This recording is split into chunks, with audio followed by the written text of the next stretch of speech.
Weather good in both places. It's going to be 60 in Carolina. Going to be fine today. As a matter of fact, we'll get an up-to-date weather forecast from Jim Nantz. He's in Denver. Jim, how good's the weather going to be today? Actually, it could be a big factor here because of the winds. They're forecasting that the gusts at game time could be up to 50-mile-an-hour gusts. Now, I don't know how much of that is shielded by the stadium structure, but I know this. We were at the stadium yesterday about the same time that the game will be played today, and, yeah, the winds can get in there pretty good on the open end. I mean, it was blowing really hard, and that was only supposed to be a fraction of what today was going to be like. All right, very interesting. And, Rivers is not a guy who throws a ball that – Manning doesn't have the arm strength anymore either, but Rivers is a guy who's always been what we call a window thrower. He's a delicate thrower. He does not have a lot of zip on his ball. I would think, though, that if it was going to affect one of the two, it would be Peyton.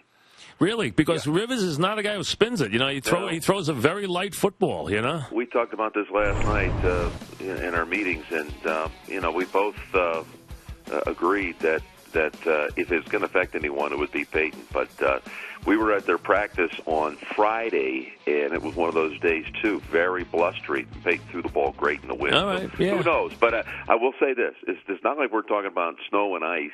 It's not the kind of cold weather that was here last year when Denver played Baltimore in this round. But wind can always be a factor. Oh, yeah. Absolutely. And, I have to say, I just don't think, though, that in the end it's going to be the thing that's going to make this game, go one way or the other. All right, here's a couple of things that I think are very important to this game. Number one, the two injuries to San Diego, Matthews and Hardwick. Now, the backup center played well last week, but how about Hardwick? Is he going to play or no? I believe he is. They're going to leave some of this about the offensive line and who's going to go until game time decisions, but I think that they'll end up having everybody intact. Ryan Matthews didn't practice all week. We expect him to go all season long. Eddie Royal hasn't practiced with a toe injury, but he'll be up here today for sure. That's been kind of the way, the whole season's gone for the Chargers on our offensive front. All right, now San Diego's going to try and run the ball. We know that's their game. When they've won this year, they've run the ball well. They've done a good job in that regard. Last week, they were very aggressive with their second half. I mean, they changed. Listen, last week they won the game with their coaching staff. They went in and changed the offense. They went in and changed the defense. I mean, they went in and came out and blitzed the heck out of Dalton. It worked wonders. How aggressive do you think they get with Manning today? I think a lot of that might hinge on how much they're going to. Well, let's talk about that first. They have a guy named Melvin Ingram, who's played now 5 games since he came back from an ACL injury in May. He's made a huge difference to the personality of this defense. He played in the second game, the one that San Diego won, and I'll tell you, just the eyeball test last week against Cincinnati. This guy had tremendous speed. He was in Dalton's face the whole game, had an interception, had a sack, had 2 or 3 other near sacks. And I think he's a real force here today. I mean, I think that's the guy that's the X factor for that San Diego defense as far as laying a hand on Manning. How about the Denver defense doing something? They have had an atrocious season. Now, John Fox is a defensive coach, and they have been terrible. Well, how are you going to be great when you've got 4 starters in the second half of the season you've lost to injury? But they've been awful. I mean, they haven't been just bad. They've been really bad. They've allowed some bad teams to score a lot of points. You've got guys like Von Miller who when he's healthy, is one of the best in the game, and he's gone for the year.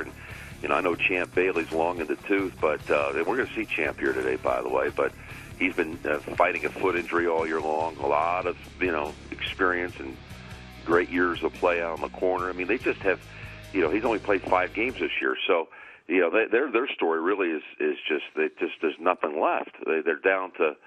They're playing backups in starting positions, and that's a big part of it. All right, let's get to the headline, and that is obviously and always will be Manning. And Peyton Manning is 3-1 in AFC title games and Super Bowls. He is 6-10 in the first 2 rounds of the playoffs. He has had a lot of early exits. He hears about this all the time. He heard about the cold. He was very upset about that, and he answered his critics there. He knows after last year, people are looking to jump him off a great regular season today. What kind of Peyton Manning did you find this week? I found him very confident. I found the whole team really. I'd be very surprised. You get a read being around teams. We've talked about it every week on this show. I'd be very surprised if Denver doesn't play a very strong game here today, including Peyton Manning.